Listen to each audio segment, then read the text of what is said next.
We're here to make a new type of news. New insights, new styles, and new topics every day. We are News Generation. Making news just for you. It's June 20th here in Seoul. I'm Shin-Yoon, and this is News Generation, where we make the news at Arirang's very own open studio. Every morning, we'll discuss the top issues and latest current affairs affecting people in their 20s and 30s.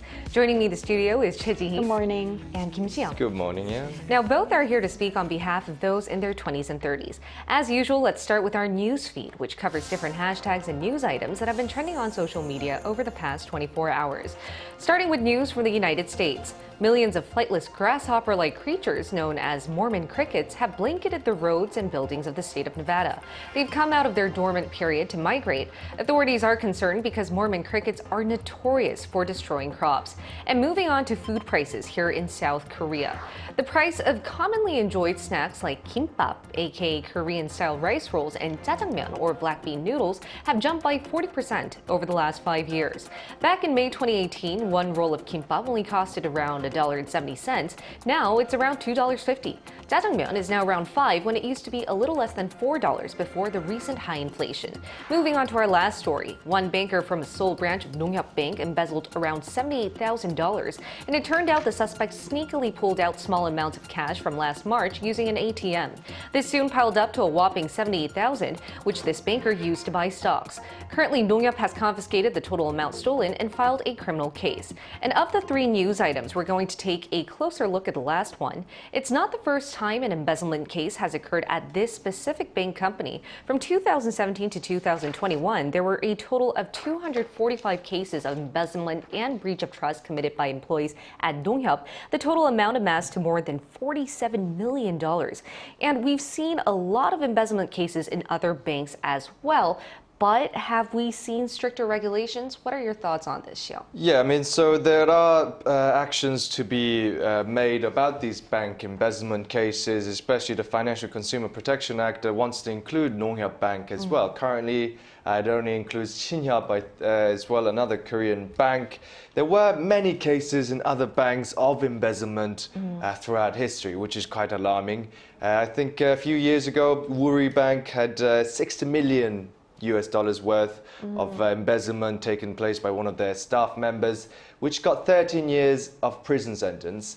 Also, $2 million in another bank for 6 years of prison sentence. So I think you do get enough punishment in a sense. And I think for the ATM guy, it does make sense, but I think it was more of a petty cash kind of theft rather than, you know, going on the online system, embezzling millions of dollars, you know, cleaning it, laundering the money, using it to buy bitcoins or stocks and things like that. In my personal opinion, I think this was a weaker case of embezzlement. More like, you know, just sneakily taking out bits of cash from the ATM, seeing if it works.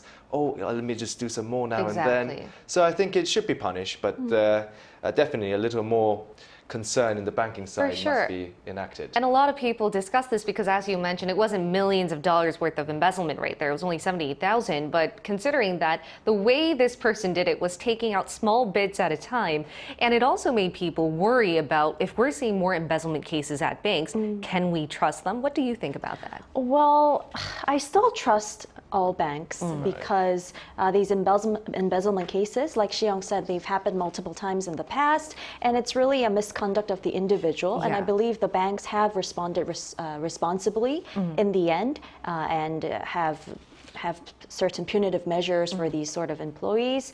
I mean, but then at the same time, I think banks, instead of having like responses to these individuals, they should prevent such things from happening in the future again. Right, and strictly monitor their employees, have stricter regulations, and really be more attentive to what's going on among their employees. Yeah, hopefully we'll see that. And that was our news feed for this Tuesday. Let's move on to our discussion topic of the day. We've prepared a little skit to show you how and what we'll be talking about today.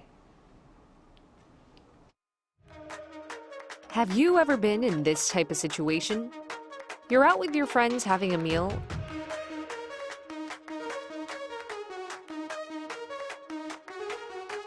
and once the check comes out, Okay, so the total is 48. You can all wire 16 to me each. great! But did you take out the fried dumpling for me? Because I didn't have any. You had a bite. I mean, I had a bite, but I didn't have the whole thing. But we all ate together. Can't we just make it simple and divide and by 3? I can pay for my meal, but I don't think it's fair to pay for something that I didn't eat. You know what? It's on me. I'll pay for this. Really? I'm never eating with them again. Today, NewsGen aims to answer 3 questions. 1. Many people in our generation seem to think going Dutch is the norm. Is this true? 2. To what extent do people split the bill? 3. What does this new consumption pattern show? Does it reflect any of our new generation's traits? And we want to make sure you guys understand that what you just saw was a skit. It was completely scripted. Was Chi it? and I are so good friends, right? I hope so.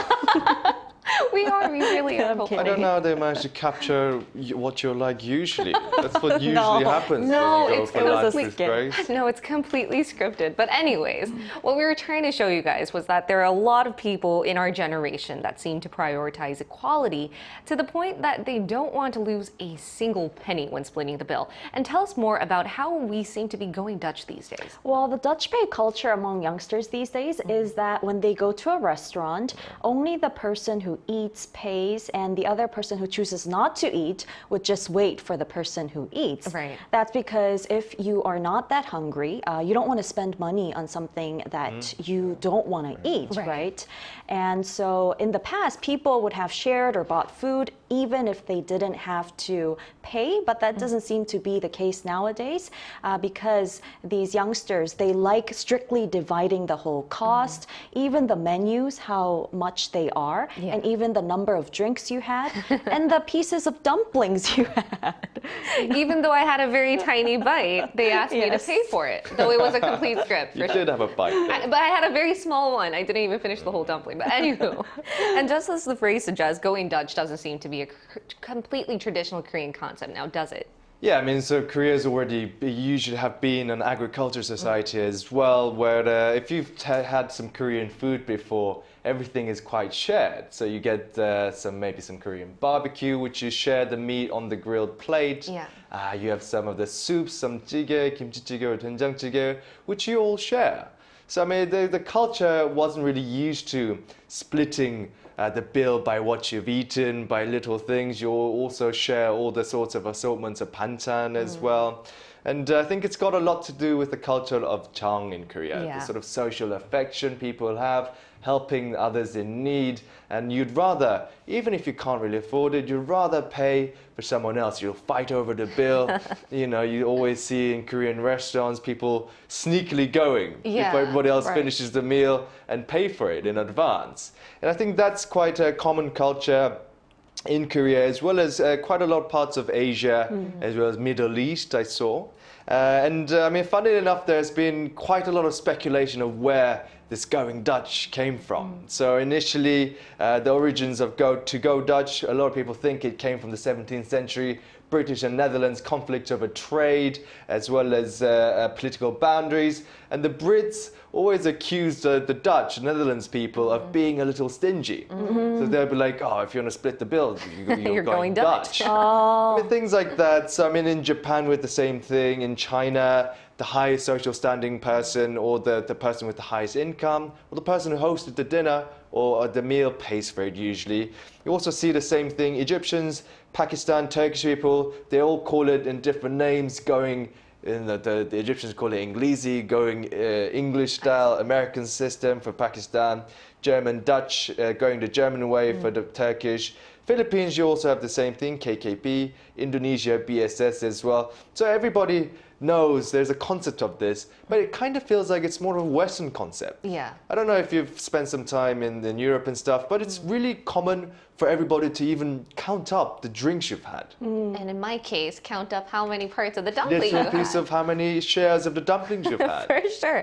And undoubtedly, I do think it has become a popular way for paying for things like splitting the bill, especially for our generation. Maybe not for our parents' generation per se, because they thought paying for everything would be 정 있어, like having some 정, and Yeah. you know, it would reflect their collectivist culture for sure. But what do you think are some pros and cons behind this new concept of going Dutch in our generation? Well, first of all, you don't pay extra for when someone else orders expensive dishes. for sure. And also, you don't need to feel guilty and order less food because Yeah. someone else has to pay for all the meal. Yeah. And money really is a sensitive subject. So going Dutch puts all parties at ease to order however much or little as they want without discussing why. And it really helps to avoid arguments as well as to who owns what, because we had our little argument over that dumpling and I ended up buying everything. Yeah. So these things. And also, I think it's good that our younger generation, they're really trying to change the collectivist culture in our society, because they say you tend to be happier if you're individualistic, if you're living in an individualistic culture, because it focuses on the concerns of the individual a lot more. So I think that's something positive that the millennials are doing. But I mean, if you think about it, in Korea, when you go Dutch, you usually split it, we call it dividing by n, the N, number yeah. of party that there is. I think that also runs the risk. You might have eaten something very cheap. You might have had a tiny little salad and everybody had a huge steak dinner with wine and everything. And maybe you're on your diet and you just want a little salad. And you'll be like, what? What is this? I'm going to pay for all You have to your pay for other steaks? people's steaks. Yeah, so that's a bit of a concern there. Right. And I think that's why I mentioned the European concept of going Dutch. They don't even call it going Dutch. This is what it is, the standard procedure. So you'll just stand up, go pay you see the bill, and everybody will pick out, oh, this is what I ate. Yeah. A starter, entree, That's and nice. a main meal, and then this, if you had some water, and if I had a glass of wine, there's a price Obviously, difference. yeah. Right. So I think that runs the risk of that. That might be one of the cons of going Dutch in Korea. As well as it might seem a little too calculative or a little bit too cold. As you mentioned as well, there's a culture of Chong in Korea where everybody wants to, sort of show their affection, Right. even if they don't mean it. A lot of the times they'll be like, oh, no. Oh, if you are sort of junior to me or if you're a colleague at work you've never seen for a while, they'll always want to pay for you. Right. Like I think, etiquette. Yeah, and they believe what goes around comes around. Yeah, exactly. too. There's a give and take culture there for sure. So those are the pros and cons behind this new going Dutch culture, especially found amongst our generation. But before we continue our talks, why don't we hear what our global viewers had to say on today's discussion topic? We asked them whether going Dutch is the norm in their country and what they think are the pros and cons behind this. Take a look at the screen to find out. Leon Teo93 said, yes, I've heard of this term going Dutch, and I think it's a trend among the MZ generation to do this. I don't think it's appropriate if your senior foots the bill and you suggest going Dutch. It all depends on basic manners and common sense. Tiraspell4740 said, I do this with my friends all the time. However, it's different when going on a date. I don't mind paying for things in full, especially the first one, but if the other person offers to split the meal, I would definitely not mind. And Shay Luna Midnight said going Dutch is more applicable in group settings with coworkers, friends, family, acquaintances, but if we're a couple, more information is needed. That's a very interesting aspect. That's a very interesting aspect for sure. It really, it comes down to dating scenarios too, whether a lot of the times as well. Exactly. I think that's another topic worth mentioning later. But why don't we compare one more country by hearing from an actual Dutch person? We'll include this millennial in our talks right after this.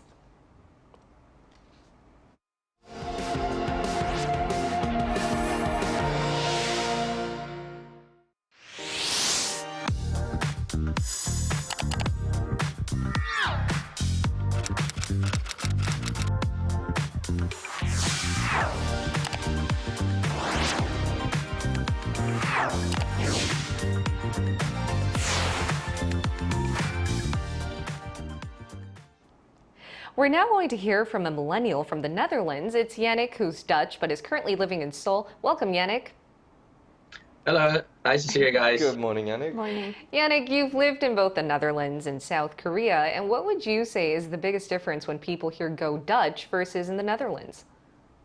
Like as what you guys said before, in the Netherlands it's literally just a standard producer. In Korea it's not so standard, so you kinda have to check with your friends first, or you can sometimes feel on what kind of friendship you are or with what kind of situation it is, and then you ask to split the bill, or you just offer to pay the bill actually here like completely by yourself. In Korea that's quite normal. Then in the Netherlands it's quite special if you want to offer somebody to pay for everything. It only happens in like in a with boyfriend and like as a couple. Like yeah. I see. I see. It's interesting how you have to ask what type of relationship you're in with your friends before you go Dutch. My second question to you is, do you agree that more Koreans are going Dutch these days? How do you think Koreans pay the bill? So I've been here for like over 6 years right now, and I definitely feel it's changing a little bit, because in the beginning when I came here, I felt like almost everybody always was always just one person paying.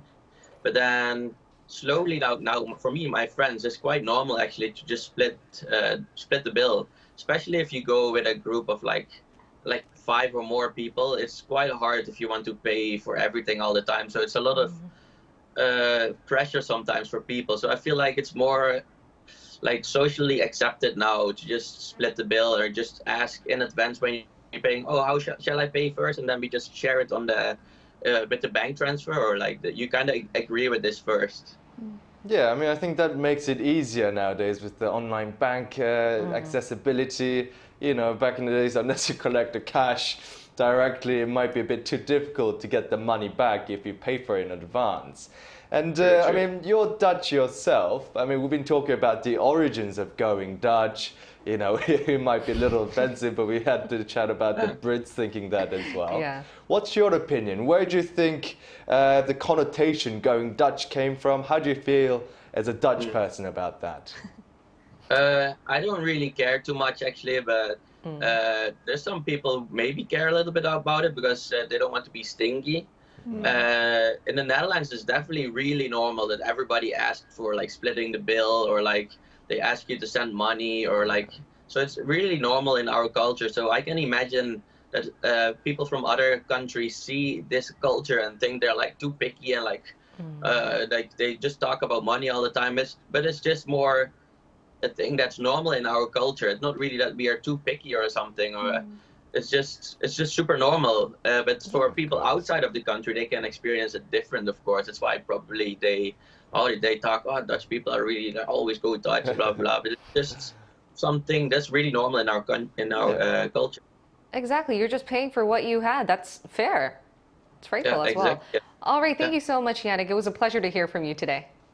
Okay, thank you for Yannick. inviting Have a good me. day. Thank you. All right, and before we end off, I have a very fun OX game. We haven't done it in a while. Yeah, Exciting. I know, we're gonna do an OX game to find out when it's appropriate to go Dutch. And I'm gonna give you guys 2 scenarios in total. So if you guys could take out your OX handles. Now the first scenario is, let's say you're having lunch with a friend who is the same age as you are, but he or she doesn't have a job yet, meaning they're not earning any money. Is he or she a millionaire already? Let's say she's not a millionaire. Okay. Okay, would you go Dutch? No. No. No. Both of you are saying no. Okay, why? Oh, I mean, if I gotta help the people in need. I mean, especially if it's a good friend as well, and if he or she's having a difficult time financially finding a job, maybe she's still a student, I'll definitely pay. You know, whatever chance I get. We might not go for the fanciest of the restaurants, but I'll try to chip in a bit more, or at least, you know, I'll cover the more expensive meals out of the, you know, the series of meals. Now, what if she was a millionaire, but she just chose not to work? Then Well, what's the obvious answer? You would. Yeah, I'll call him and be like, yo, we're going for a 3 Michelin star restaurant. I'll book, you just come and pay. So it really That'll be the way, depends. yeah. It really it does. depends on the situation. Right. What about you? My Chi? answer would be the same as Xiang. I said no because I would want to help out my friend who's studying, not earning money yet. But I don't think I will. I'll be having meals with the friend too often. First of all, she's studying, or he is studying, and I can't really be paying for all the meals that we have, and That's we true. meet every day to have a meal. Yeah. That could be a little difficult. I think this comes down to a lot of Koreans having this so-called chong concept, Right. as you Yeah. guys mentioned. Whether you're not earning any money, or if you're like a junior or younger colleague at work, I do think we have that sense of social responsibility to pay or pick Right. up the tab. Now, my next question is, I changed it up actually after yeah? our interview question. Okay. What about, let's say you're on a date. Okay. It's like your 3rd date. It's not your 1st date. It's your Okay. 3rd date, and you don't really know where you're going with this person. Would you split the bill? You don't know where you're going. Yeah, with the you person. It's like a that little, person. Yeah, you don't it's really not very know. Yeah. No, you don't know. It's your 3rd date. It's You your kind of know by date. third date. Okay, then based on that, would you split the bill? Ready? 1, 2, 3. It's a yes and a no. For Okay, me. Yeah, why? yes Let's hear and from a no Gigi as first. well for me. All right, Gigi, why? Because if the other person paid for the first and second one, Mm-hmm. I would pay for the third. But if we split for the first and second, I would split it again for the third one. But usually it's like the other person would pay for the meal and I would pay for the dessert or the coffee. So that's why it's a yes or no. So you wouldn't split the bill, but you would split the meals. Like, for Right, instance, if he right. pays for the first one, you get the First second round, round. second, I yes. see. What about you, Xiao? I mean, I think if it's going well, then I'll try to pick up the tab through and through, possibly, if I can afford it. Yeah. But I mean, also it depends. I think it really depends on the girls as well. I mean, it's not always that they'll be like, oh, pay for me. You know, a lot of them these days will be actually wanting to split the bill. You know, whether or not you're getting along well, you know, they'll be like, oh, this is fair, this is how it is, especially Europeans as well. So I think it really depends on the situation. What would you do? Would you ever Yeah, what pay would for you a tab? do? Of course, I would love to split the bill. Even okay, now I realize my argument doesn't have much point because the dumpling scenario, but it was all scripted, guys. But anyway, it now? it was. My last question then would be: Yes. what are your standards of when you decide to split the bill? Then I mean, it's not always socially acceptable to go Dutch. I mean, if you're with a friend or your juniors, you would want to pay for at least one meal when you meet them. If you invite them over for a meal, you would pay for them. So it really depends on the economic situation and the relationship as for well. sure. And you, Xiao? To be honest, if I can afford it, I'll pay for everybody any time Yeah, of the day. same. You know, I'll even Same. send people money if they need. We need to be friends with a Xiao. good lunch. Get But you know, I rich. think that's how it is. You know, to be honest, the only reason why I want to make it in the world Yeah. is so I can provide and share with others. It sounds a little bit, you know, ridiculous, but that is personally my ridiculous. life goal. You know, I just Yeah. want to, Share. you know, really share and feed those ones in need. And I mean, that's going For a bit sure. too You know, extreme. no, but I love that Get mission it. in life. But yeah. I think the topic of the day comes down to what situation you're at, which scenario you're with, and who you're with, and how many times it's actually happened. It Right. really differs. All right, and we'll be here every day from 9:30 to 10 a.m. Korea time, bringing you more topics young people are talking about. Special thanks to Choi Ji-hee It was my pleasure. and Kim Xiang. My pleasure as well. And thank you everyone for watching. We'll see you tomorrow. We are News Generation.